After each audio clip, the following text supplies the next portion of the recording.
Welcome back to the tutorial course on Android app development. In this section, we will discuss fragments. Let's recall some of the points discussed about fragments in Section 2, Lecture 3. A fragment represents a behavior or a portion of user interface in an activity. We can consider a fragment to be a modular section or subactivity of an activity, which we can reuse across activities. On the next slide, we will learn how to create a fragment. Let's create a new fragment named Settings Fragment inside our application. To create a fragment, we must first create a subclass of the fragment. To do this, open Android Studio. Under the package, Weather app, create the fragment. Go to New, click Fragment, and select Fragment. Let's first create a blank fragment without any layouts. In the fragment name text box, enter Settings Fragments and create the fragment. Note that a new settings fragment.java class is created. It extends the fragment class. The newly created fragment contains callback methods similar to an activity, such as onCreate, onStart, onPause, and onStop. We will discuss these in detail in the subsequent sections. In the next slide, we will learn how to add a user interface. An empty constructor and the onCreateView method will return the view for the settings fragment. Consider the given code that returns a text view. Instead of the text view, we can return an XML layout by using a different code snippet. Consider the following code snippet that returns an XML layout. This is identical to the setContentView method that we use for drawing the UI that creates an activity.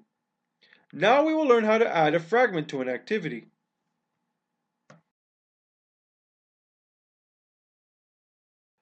Consider the following two ways to add a fragment to an activity layout. Declare the fragment in the activity's layout file. Specify the layout properties in the fragment as if it was a view. We will discuss this in detail when we explore the views section. Add the fragment programmatically to an existing view group. To programmatically add the fragment, you need to add settings fragments to home activity.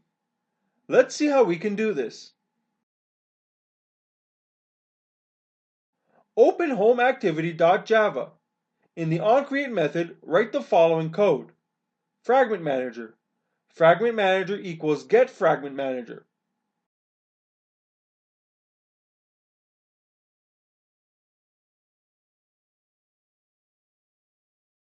To make fragment transactions in an activity, such as add, remove, or replace a fragment, we must use APIs from Fragment Transaction.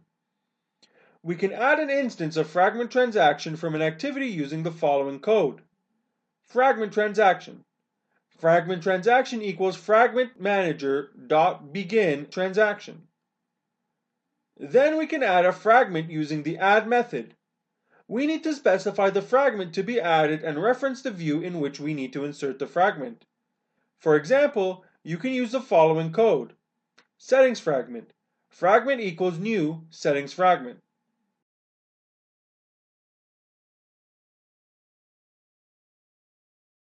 Fragment transaction.add r.id.fragment_container fragment. The first argument passed to add is a view group in which the fragment should be placed and specified by resource ID.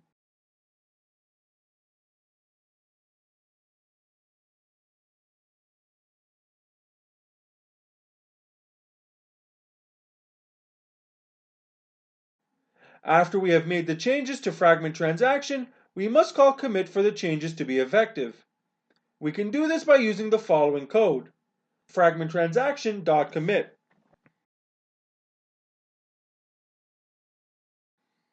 This brings us to the end of our discussion on fragments.